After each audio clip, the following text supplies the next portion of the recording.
I was sent the SAVILAND Stop Nail Biting pen, and this one's for adults to get them to stop nail biting. Now, I will admit I actually don't bite my nails, and I've been getting them done, so they're looking pretty good.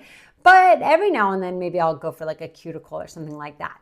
So this one has a technology in it that not only like helps you stop biting your nails, but helps stop the habit.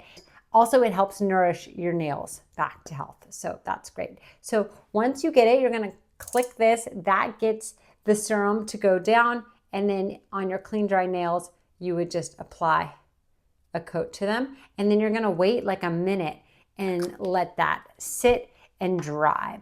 So once that's dry, when you go to bite your nails, it should have a really bitter taste. So I'm gonna give it a little bit of time, and I'll give it a little taste test for you. Go bite them.